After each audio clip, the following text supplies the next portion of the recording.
The other day, I was watching YouTube and a Mass Mutual ad came on. The Mass Mutual commercial said that 39% of Americans do not have anyone to turn to for financial advice. And I'm not shocked at all.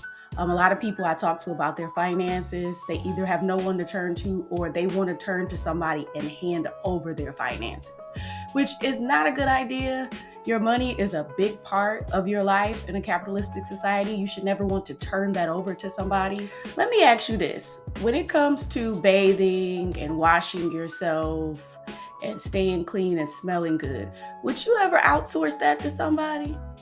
You want to be in full, complete control of that, right?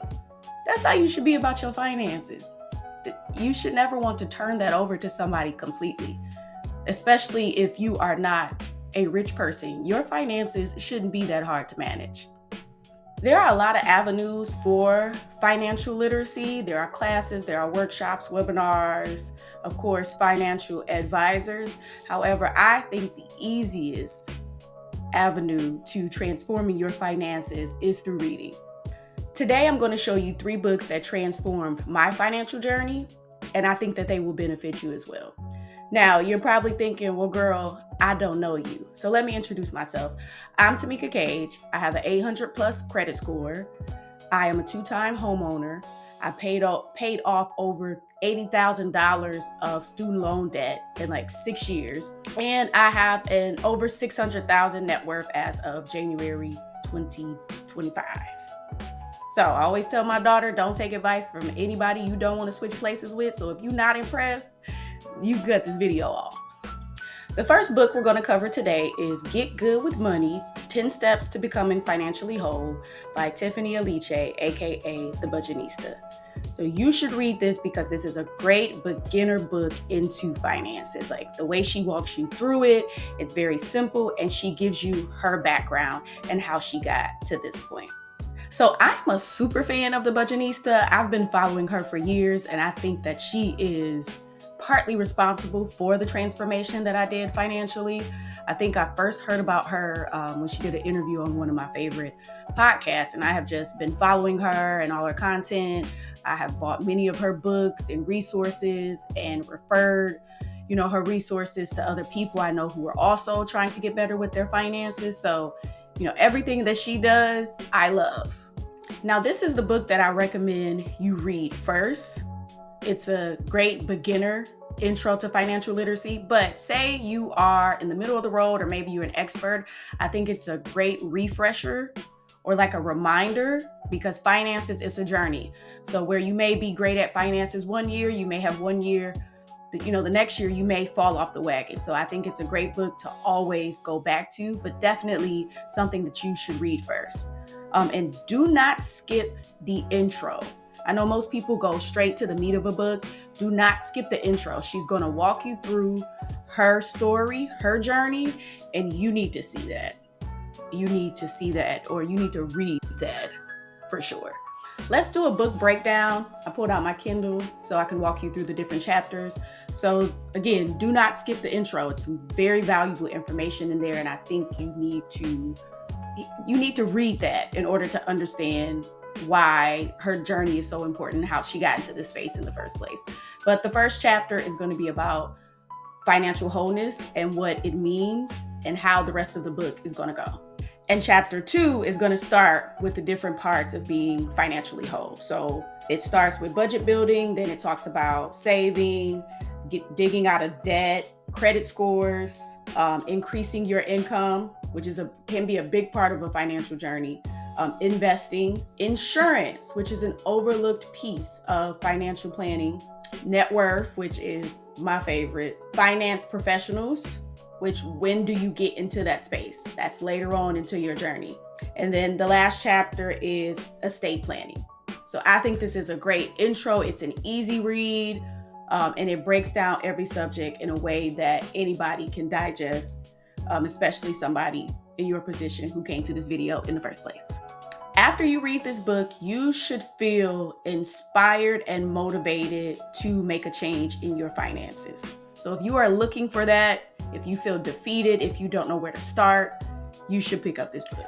The next book is The Afro Minimalist Guide to Living with Less by Christine Platt. Now, I know you're probably not interested in being a minimalist, and make no mistakes, I am not a minimalist by far. But I think there are things that you could learn from the minimalist community, especially from an African American perspective.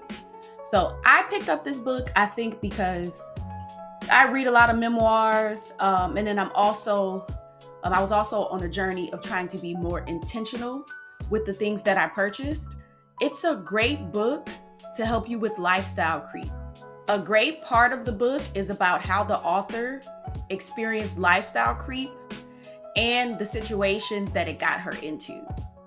So you know how somebody says, don't be like me, be better than me. It's kind of one of those things, especially if you have not experienced lifestyle creep, but you are starting to embody some of the patterns that leads to it. It is definitely a book about keeping up with the Joneses and how that led to her being more intentional and completely transforming her life. But she went on to a minimalist journey. I would recommend that you read this book right after you finish the Budgetnista book, because you can be on your journey as far as budgeting and investing, but your spending is probably why you are in the position that you're in.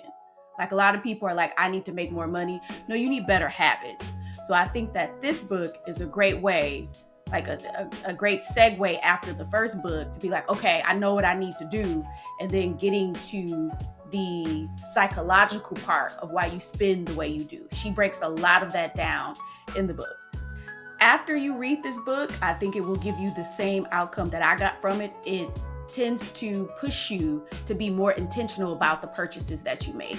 Am I doing this because I want to stun on somebody?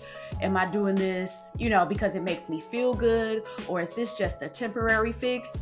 Things like that are going to start to pop up in your mind. And I think it will ultimately help you make better financial decisions.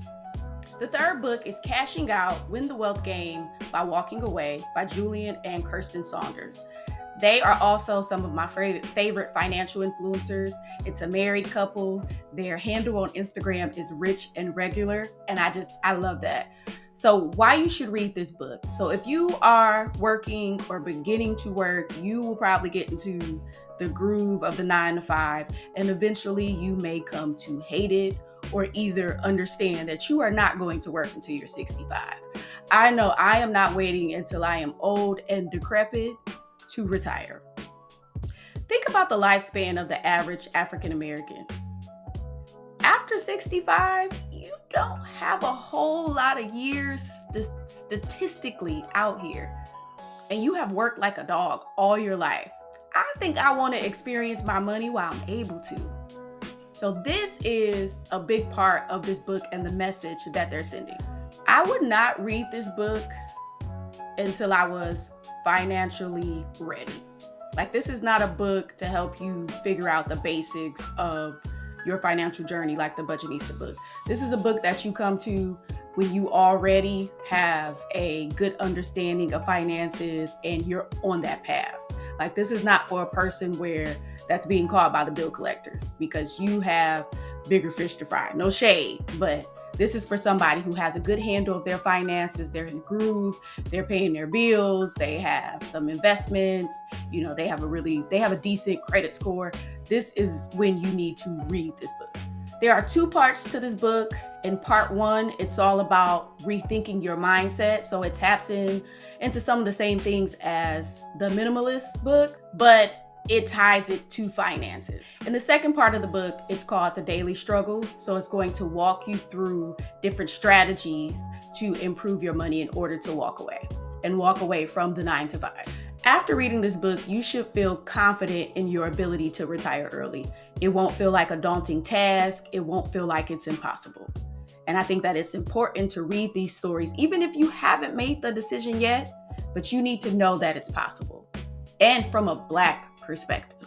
And that's the most important part of all 3 of these books, is that it is told from a Black perspective. Finance can be cultural. We have different things that we experience. So I think it's important to be educated from somebody who has the same experiences as you. Go buy these books, request them at your library, listen to them in audiobook form if that works better for you. And be sure to like and subscribe and join the email list below. And I'll see you in the next video.